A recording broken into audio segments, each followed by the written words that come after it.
Hello friends, welcome back to my YouTube channel Study Career Point. I hope you all are doing well. So start करते हैं हमारी आज की class से। तो देखिए पॉलिटी की 6th और 7th क्लास में आप लोगों की कंप्लीट करा चुकी हूँ।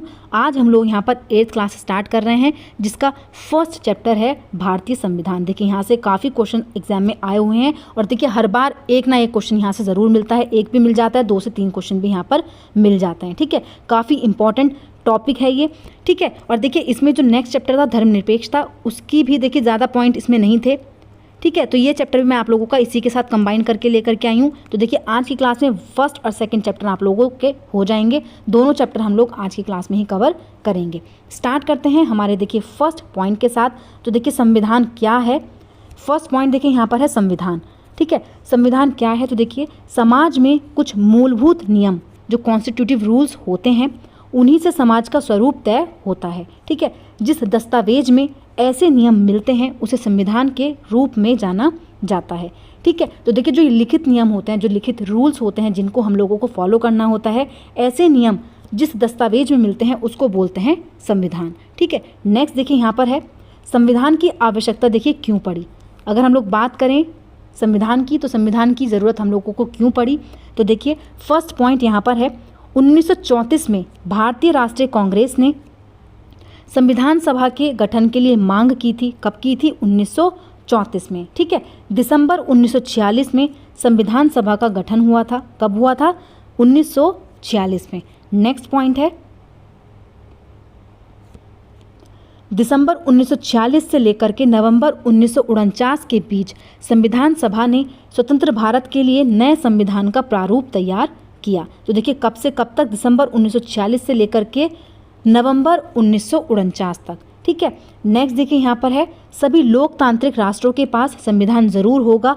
इसका मतलब ये नहीं है कि जिन देशों के पास अपने संविधान होते हैं वे सभी लोकतांत्रिक देश ही होंगे। ठीक है, तो देखिए यहाँ पर ये चीज़ बोली गई कि जो भी लोकतांत्रिक राष्ट्र होंगे उनके पास संविधान ज़रूर होता है, लेकिन ये ज़रूरी नहीं है कि जिन देशों के पास अपने संविधान होते हैं वे सभी लोकतांत्रिक देश हों। नेक्स्ट देखिए यहाँ पर है संविधान कई उद्देश्य की पूर्ति करता है। देखिए कौन कौन से उद्देश्य हैं जिनके द्वारा संविधान जो है जिनकी पूर्ति करता है। फर्स्ट देखिए अगर हम लोग यहाँ पर बात करें, यह दस्तावेज उन आदर्शों को सूत्रबद्ध करता है जिनके आधार पर नागरिक अपने देश को अपनी इच्छा और अपने सपनों के आधार पर रच सकते हैं। ठीक है, तो देखिए उन आदर्शों का सूत्रबद्ध करता है संविधान। नेक्स्ट पॉइंट है हमारे समाज की मूलभूत स्वरूप की व्याख्या करता है। इसके अलावा देखिए थर्ड पॉइंट है सभी लोगों द्वारा सहमत नियम और सिद्धांत स्थापित किए जाते हैं संविधान में। नेक्स्ट है देश की राजनीतिक व्यवस्था को तय करता है। इसके अलावा सत्ता के दुरुपयोग के खिलाफ सुरक्षा के लिए नियम भी बनाए गए हैं। नेक्स्ट है भारतीय संविधान सभी नागरिकों को समानता का अधिकार देता है। ठीक है, नेक्स्ट पॉइंट है अल्पसंख्यकों को किसी भी ऐसी चीज़ से वंचित न किया जाए जो बहुसंख्यकों के लिए आसानी से उपलब्ध हो। ठीक है, तो देखिए यहाँ पर क्या है समानता की चीज़ भी की गई है कि जो चीज़ अल्पसंख्यकों के लिए हो वही सेम चीज़ क्या हो बहुसंख्यक के लिए भी हो। मतलब ऐसा ना हो कि अल्पसंख्यकों को वो चीज़ ना मिले और बहुसंख्यकों को उसका यूज़ कर रहे हों। ठीक है, नेक्स्ट देखते हैं यहाँ पर भारतीय संविधान। देखिए भारतीय संविधान की अगर हम लोग बात करें तो यहाँ पर देखिए सबसे मोस्ट इम्पॉर्टेंट जो यहाँ पर देखिए बोला गया है डॉक्टर बाबा साहेब अम्बेडकर। देखिए सबसे इम्पॉर्टेंट है ये संविधान को लेकर के। बाबा साहेब अम्बेडकर को भारतीय संविधान का जनक कहा जाता है। ठीक है, नेक्स्ट देखिए यहाँ पर है डॉक्टर बाबा साहब अम्बेडकर का विश्वास था कि संविधान सभा में उनकी हिस्सेदारी से अनुसूचित जातियों को संविधान के प्रारूप में कुछ सुरक्षात्मक व्यवस्था मिली है। क्योंकि देखिए ये खुद एक ऐसी जाति से बिलोंग करते थे जिसको निम्न कोटि का माना जाता था, इसीलिए इन्होंने जो निम्न कोटि की जातियाँ थी, ठीक है, उनके लिए इन्होंने बहुत ज़्यादा संघर्ष किए, उनकी ही हिस्सेदारी के लिए इन्होंने संविधान में अपना सहयोग दिया। तो देखिए यहाँ पर संविधान सभा में उनकी हिस्सेदारी से अनुसूचित जातियों को संविधान के प्रारूप में कुछ सुरक्षात्मक व्यवस्था भी मिली। ठीक है, नेक्स्ट देखिए यहाँ पर है भारतीय संविधान 26 जनवरी 1950 को अस्तित्व में आया और यह दुनिया का सबसे लंबा संविधान है। ठीक है, देखिए दुनिया का सबसे लंबा संविधान कहा जाता है भारत का संविधान। नेक्स्ट पॉइंट यहाँ पर है इसमें लगभग 300 लोगों ने योगदान दिया जो 1946 में गठित की गई संविधान सभा के सदस्य भी थे। ठीक है, नेक्स्ट पॉइंट है संविधान के निर्माण के लिए 3 साल तक संविधान सभा की बैठक होती रही। देखिए 3 साल तक संविधान सभा की बैठक हुई। जब संविधान लिखा जा रहा था उस समय भारत और पाकिस्तान का बंटवारा भी तय हो चुका था। नेक्स्ट है उन्होंने स्वतंत्र भारत को शक्तिशाली लोकतांत्रिक समाज बनाने के उद्देश्यों को पूरा करने के लिए निम्नलिखित हल प्रस्तुत किए थे। अब देखिए ये हल कौन कौन से थे तो इन पर भी बात कर लेते हैं। तो देखिए सबसे पहले हम लोग बात करते हैं संघवाद की। यहाँ से देखिए मल्टीपल टाइम क्वेश्चन आप लोगों से पूछा गया है फेडरलिज्म से। संघवाद क्या होता है? तो देखिए संघवाद का मतलब होता है देश में एक से अधिक स्तर की सरकारों का होना। तो देखिए संघवाद क्या होता है? जहाँ पर एक से अधिक स्तर की सरकार होती हैं। जैसे देखिए हम लोग बात करें हमारे देश में एक से अधिक स्तर हैं सरकार के, कौन कौन से? देखिए फर्स्ट अगर हम लोग बात करें स्थानीय स्तर पर भी होती हैं, राज्य सरकार भी होती हैं, इसके अलावा केंद्र सरकार भी होती है। ठीक है, नेक्स्ट पॉइंट देखिए यहाँ पर है भारत के सभी राज्यों को कुछ मुद्दों पर फैसला लेने का स्वायत्त अधिकार है। कार्यक्षेत्र की स्पष्टता के लिए संविधान में कुछ सूचियां भी दी गई हैं जिसमें बताया गया है कि कौन से स्तर की सरकार किन मुद्दों पर कानून बना सकती है। तो देखिए कौन सी सरकार कानून बना सकती है, इस चीज़ को भी जो संविधान की जो सूचियां हैं उनमें ये चीज़ कही गई है। नेक्स्ट पॉइंट है संघवाद के अंतर्गत राज्य केवल केंद्रीय सरकार के प्रतिनिधि नहीं होते, उन्हें भी संविधान से ही अपनी ताकत और अधिकार मिलते हैं। ठीक है, तो देखिए यहाँ पर बोला गया है कि संघवाद के अंतर्गत राज्य केवल केंद्रीय सरकार के प्रतिनिधि ही नहीं होते, उन्हें भी संविधान से अपनी ताकत और अधिकार मिलते हैं। नेक्स्ट देखिए अगर हम लोग बात करें नेक्स्ट पॉइंट यहाँ पर है संसदीय शासन पद्धति। कौन सी है? संसदीय शासन पद्धति। फर्स्ट पॉइंट यहाँ पर दिया गया है भारत का संविधान अपने सभी वयस्क नागरिकों को वोट डालने का अधिकार देता है। तो देखिए यहाँ पर बात करें वोट डालने की, तो देखिए जितने भी नागरिक होंगे, वयस्क नागरिक होंगे जिनकी एज जो है वो 18+ होगी, वो सभी वोट डालने का अधिकार रखते हैं। ठीक है, नेक्स्ट पॉइंट है उन्हें विश्वास था कि इससे न केवल लोकतांत्रिक सोच एवं तौर तरीकों को प्रोत्साहन मिलेगा बल्कि जाति, वर्ग और स्त्री पुरुष के फर्क पर आधारित ऊंच नीच की बेड़ियों को भी तोड़ा जा सकता है। ठीक है, तो इसलिए यहाँ पर देखिए वयस्क मताधिकार सभी लोगों को, सभी नागरिकों को दिया गया, चाहे वो स्त्री हो पुरुष हो।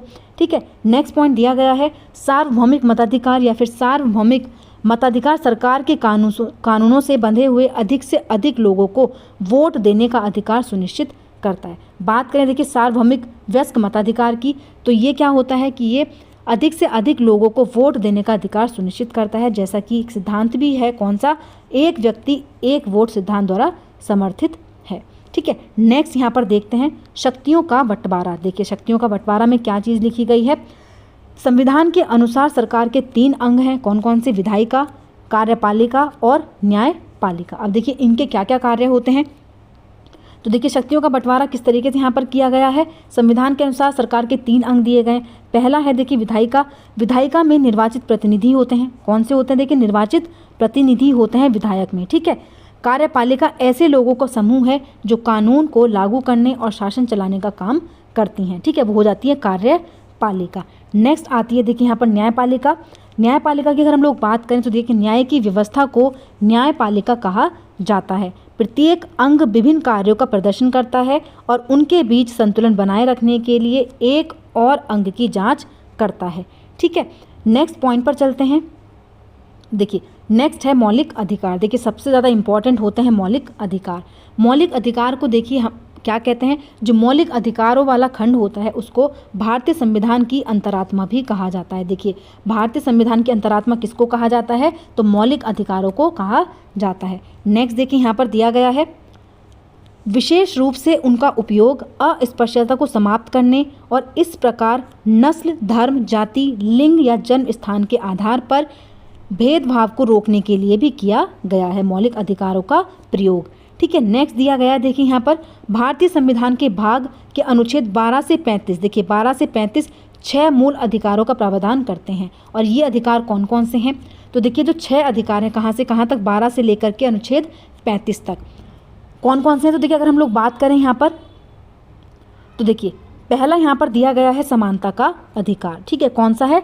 समानता का अधिकार। समानता के अधिकार में देखिए क्या चीज़ बोली गई है? कानून की नज़र में सभी लोग समान हैं। इसका मतलब यह है कि सभी लोगों को देश का कानून बराबर सुरक्षा प्रदान करेगा। इस अधिकार में यह भी कहा गया है कि धर्म, जाति, लिंग के आधार पर किसी भी नागरिक के साथ भेदभाव नहीं किया जा सकता है। ठीक है। इसके अलावा देखिए, खेल के मैदान, होटल, दुकान इत्यादि सार्वजनिक स्थानों पर सभी को बराबर पहुंच का अधिकार होगा।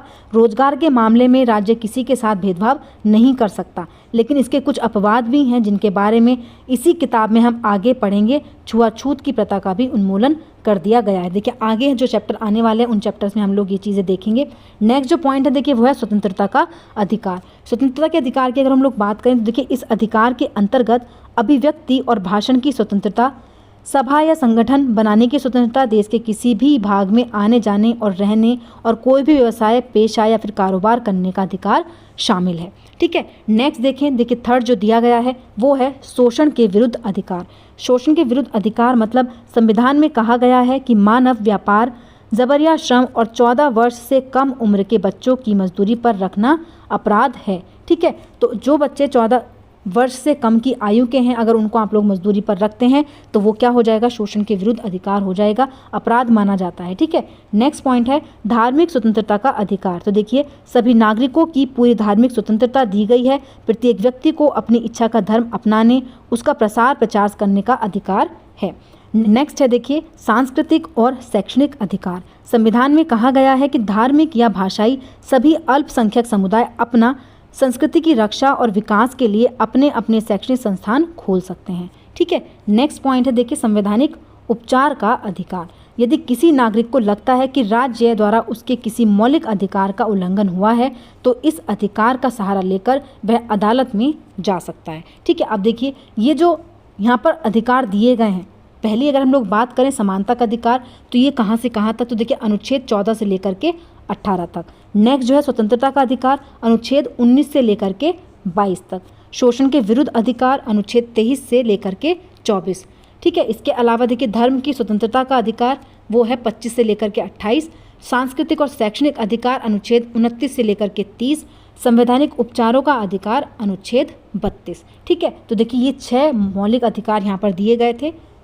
नेक्स्ट देखिए यहाँ पर है राज्य के नीति निर्देशक सिद्धांत। तो देखिए राज्य के नीति निर्देशक सिद्धांत भारतीय संविधान के भाग 4 में देखिए, जहाँ पर अनुच्छेद 36 से लेकर 51 तक, वहाँ पर 12 से लेकर के 35 तक थे मौलिक अधिकार, और देखिए 36 से लेकर के 51 तक क्या है, राज्य के नीति निर्देशक तत्व। इनका उद्देश्य लोगों को सामाजिक आर्थिक न्याय सुनिश्चित करना और भारत को कल्याणकारी राज्य बनाना है। नेक्स्ट पॉइंट पर चलते हैं। देखिए यहाँ पर जो ये चीज़ें थी जो आप लोगों को इस चैप्टर में दी गई थी वो मैंने आप लोगों को करा दी है। अब यहाँ का जो लास्ट यहाँ पर टॉपिक था वो था धर्मनिरपेक्षता। अब देखिए जो सेकंड चैप्टर है वो है धर्मनिरपेक्षता। ठीक है। तो धर्मनिरपेक्षता के ऊपर ही ये सारा का सारा चैप्टर है, धर्मनिरपेक्षता की समझ।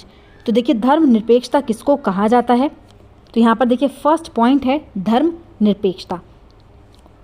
फर्स्ट पॉइंट है धर्मनिरपेक्षता का मतलब क्या होता है। तो देखिए धर्मनिरपेक्षता का मतलब है कि भारतीय संविधान सभी को अपने धार्मिक विश्वासों और तौर तरीकों को अपनाने की पूरी छूट देता है, वो होता है धर्मनिरपेक्षता। भारतीय राज्य ने धर्म और राज्य की शक्ति को एक दूसरे से अलग रखने की रणनीति अपनाई है। नेक्स्ट पॉइंट है धर्म को राज्य से अलग रखने की इसी अवधारणा को धर्मनिरपेक्षता कहा जाता है। धर्मनिरपेक्षता का सबसे महत्वपूर्ण पहलू है धर्म की राजसत्ता को अलग करना, और एक लोकतांत्रिक देश में यह सबसे ज़्यादा ज़रूरी है। ठीक है। नेक्स्ट पॉइंट देखिए यहाँ पर दिया गया है व्यक्तियों को किसी एक धर्म से निकलने, किसी अन्य धर्म को अपनाने या धार्मिक उपदेशों की अलग ढंग से व्याख्या करने की स्वतंत्रता होती है।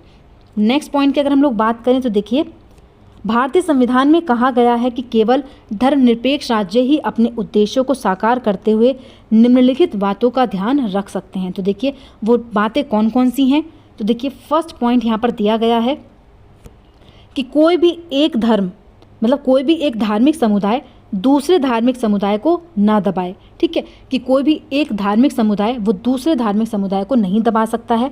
सेकंड पॉइंट दिया गया है कि कुछ लोग अपने ही धर्म के अन्य सदस्यों को ना दबाएं। नेक्स्ट है राज्य न तो किसी विशेष धर्म को थोपेगा और न ही लोगों की धार्मिक स्वतंत्रता को छीनेगा। ठीक है। तो ये चीज़ दी गई हैं संविधान के अंदर। नेक्स्ट जो है देखिए यहाँ पर भारतीय संविधान धार्मिक समुदायों की अपने स्कूल खोलने और कॉलेज खोलने का अधिकार देता है। ठीक है, तो देखिए ये बात हो गई यहाँ पर धर्मनिरपेक्षता की। तो देखिए ये धर्मनिरपेक्षता का पॉइंट था, ज़्यादा चीज़ें इसमें नहीं थी, इसलिए ये चैप्टर मैंने आप लोगों को दोनों चैप्टर जो है वो कंबाइन करके पढ़ा दिए हैं। जितनी भी इंपॉर्टेंट चीज़ें इस चैप्टर से थी वो सारी की सारी मैंने आप लोगों को करा दी हैं।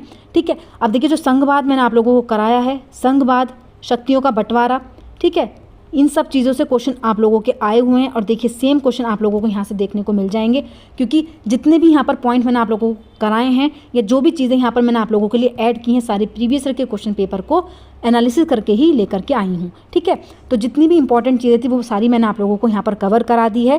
प्रीवियस ईयर के क्वेश्चन पेपर के प्रैक्टिस सेट आप लोगों के चल रहे हैं, तो वो भी अपने साथ साथ लगाते रहिए। काफ़ी इंपॉर्टेंट चीज़ें आप लोगों को यहाँ पर बताई जा रही हैं। ठीक है, तो देखिए आज की जो आप लोगों की क्लास थी वो इतनी ही थी। अगर आप लोगों को मेरी क्लास अच्छी लगी हो तो प्लीज़ मेरे चैनल को लाइक करें, सब्सक्राइब करें और शेयर करें। ऐसी ही और वीडियोज़ के लिए मेरे चैनल पर बने रहिए। Thank you.